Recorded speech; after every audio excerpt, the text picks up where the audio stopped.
Hello my family members, আসসালামু আলাইকুম। আশা করি সকলেই ভালো আছেন। আল্লাহর অশেষ রহমতে আমিও ভালো আছি আলহামদুলিল্লাহ।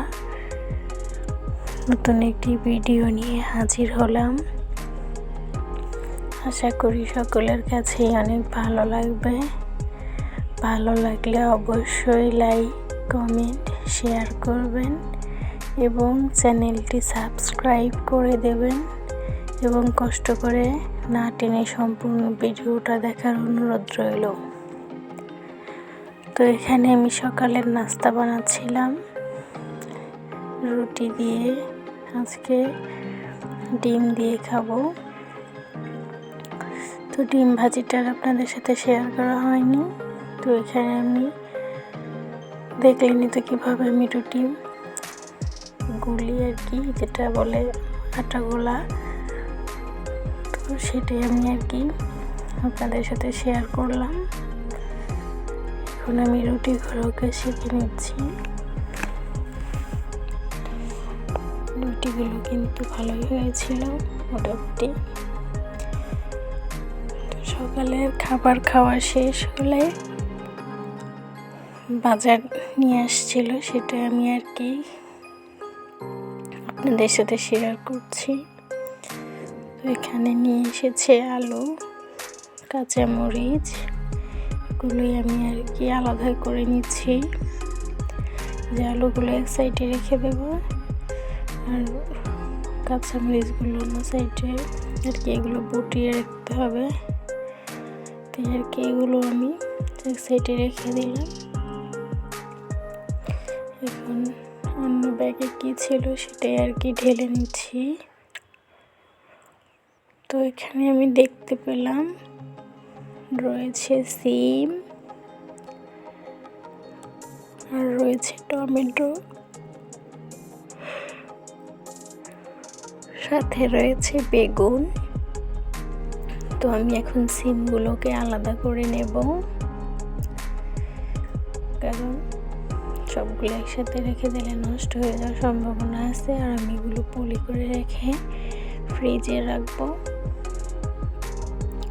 তো সবগুলো নেওয়া হয়ে গেছে, আমি এগুলো গুটিয়েও নিলাম। তো এখন বাজে সময় 3টা। আমি এখন রাতের জন্য রান্না করব। দুপুরের জন্য আর কিছু রান্না করা হয়নি, রাতের জন্য রান্না করব, সেই জন্যই আর কি প্রিপারেশন নিচ্ছি। এখানে আমি প্রথমে জিরা, দারচিনি, এলাচ, তেজপাতা এগুলোকে একটু ভেজে নিলাম। গ্রানটা খুব সুন্দর আসছিল। এগুলো আমি ভেজে দেন পাটায় আমি আর কি বেটে নেব, সবগুলো একসাথে বেটে নেব। তো এখানে আমি আর কি সবগুলো একসাথে বেটে নিয়েছি, আমার বাটা হয়ে গেছে। এখন দেখুন আমি কি কি রান্না করব। এখানে নিয়েছি মাছ, সাথে নিয়েছি বেগুন, এখানে গোস্তর জন্য আর কি পেঁয়াজ কুচি করে নিয়েছি, এখানে গোস্ত নিয়েছি, এখানে পোলাওয়ের জন্য পেঁয়াজ কুচি করে নিয়েছি, আর এগুলো হচ্ছে বাটা। তো প্রথমে আমি বেগুনগুলোকে ভেজে নেব। তো এখানে আমি আর কি হলুদ দিয়ে দিলাম, মরিচ দিয়ে দিলাম, সজের গুঁড়া দিয়ে দেব আর লবণ দিয়ে আমি এগুলোকে মেখে নেব।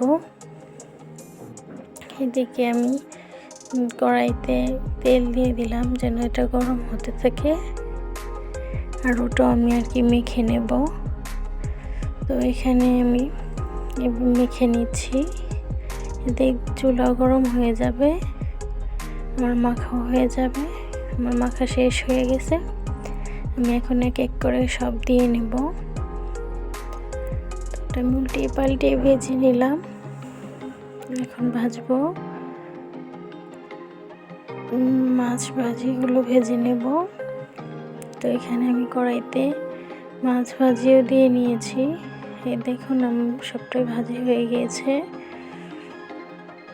তো এখন আমি গোস্ত রান্না করব, সেই জন্য চুলায় তেল দিয়ে নিয়েছি। সাথে দিয়ে দিলাম পেঁয়াজ কুচি, রসুন কুচি, তেজপাতা, দারচিনি। যেহেতু আমি সবগুলো আর কি বেটে নিয়েছি, সেহেতু খুব বেশি দেওয়ার দরকার নেই। আমি আর কি একটা একটা করে দিয়ে দিয়েছি, যেহেতু জিরার সাথে সব কিছু বাটা রয়েছে। তো এখানে আমি আর কি একটুক্ষণ ভেজে নিলাম। ভেজে নিয়ে এখানে পানিও দিয়ে দিলাম। আমি এটাকে এখন একটু ভালো করে কষিয়ে নেব। তো এখানে আমি একটুক্ষণ কষিয়ে নিলাম। দেন আমি একটু হলুদের গুঁড়া এক এক করে সব দিয়ে নেব, মরিচের গুঁড়া। তো এগুলো আমি আর কি সবগুলো দিয়ে নিচ্ছি। আপনারা কে কীভাবে রান্না করেন অবশ্যই কিন্তু কমেন্ট করে জানাবেন। আমি এক এক সময় এক একভাবে রান্না করি।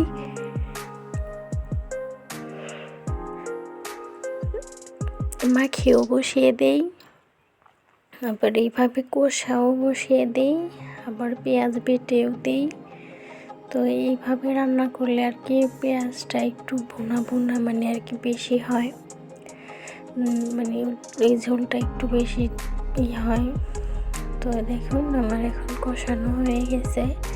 আমি কিন্তু এখানে জিরা বাটা, আদা বাটা সেটাও দিয়েছিলাম। তো আমি এখন গোস্তগুলো দিয়ে নেব। তো এক এক করে সব গোস্তই আমি দিয়ে নিচ্ছি। যেহেতু আমরা মানুষ অল্প, তাই অল্প রান্না করা হয়ে যায়। আর এখানে অল্প না, যদি অল্প দেখাচ্ছে, এখানে অনেকটাই গোস্ত ছিল। তো মনে করে এটা রান্না করে আমরা 2-3 দিন খেতে পারি আর কি, এতটুকু তাহলে বুঝেন আর কি। তো এইভাবে আমি আর কি কষিয়ে নিচ্ছি। এটাকে খুব বেশি কষাবো, এটাকে খুব বেশি কষাতে হবে। অনেকটা পরিমাণ গোস্ত যত বেশি কষানো যায় তত বেশি টেস্টি হয়। তাই আমি আর কি অনেকক্ষণ প্রথমে ওই একটু কষানির ভিতরে আর কি দিয়ে দিয়েছিলাম, দিয়ে কষিয়ে নিচ্ছি ভালো করে। এর ভিতরে আর কোনো পানি দেওয়া হয়নি। তো এইভাবে আমি আর কি অনেকক্ষণ ভেজে নিচ্ছিলাম কষিয়ে কষিয়ে। তো এখন আমি আর কি পানি দিয়ে দেব। এই যে আমি পানি দিয়ে দিয়েছি। এখন আমার আর কি এটা হতে থাকুক। দেখুন এটা বলক কাচ্ছে। তাও আমি আর কি এই পানিতে শুধু না, আমার এটা রান্না করতে অনেকটা সময় লেগে যায়, প্রায় 2-3 মিনিটের মতো লাগে, কারণ আমরা একদম সফট গোস্ত খাই আর কি। তো সেজন্যই আর কি আমি এখানে আবারও কষিয়ে নিয়েছি। দেন এই যে আমার গোস্ত রান্না হয়ে গেছে। এখন পোলাওটা রান্না করে নেব। তো তেল দিয়ে দিয়েছি, এর ভিতরে পেঁয়াজ কুচিও দিয়ে দিলাম। তো এখানে আমি নেড়ে চেড়ে নেব। এখানে শুধু পেঁয়াজ দিয়ে দিয়েছি, তেজপাতা আর দারচিনি দিয়েছি, সাথে একটু আদা বাটা দিয়ে দেব, আর একটু লবণ দিয়ে দেব। এটাকে ভালো করে নেড়ে চেড়ে নিলাম। এই যে এখন একটু লবণ দিয়ে নিলাম, আর একটু ভেজে নেব। এখন সাথে হচ্ছে আমি দিয়ে দেব চাউলও।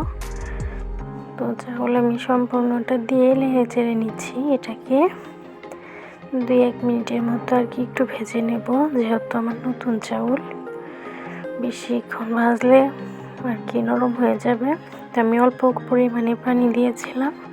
তো ফাইনালি আমার রান্না শেষ। এই দেখুন কি কি রান্না করলাম।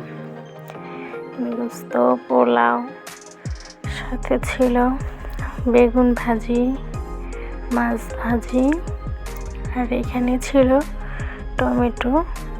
তো সকলেই ভালো থাকেন। আল্লাহ হাফেজ।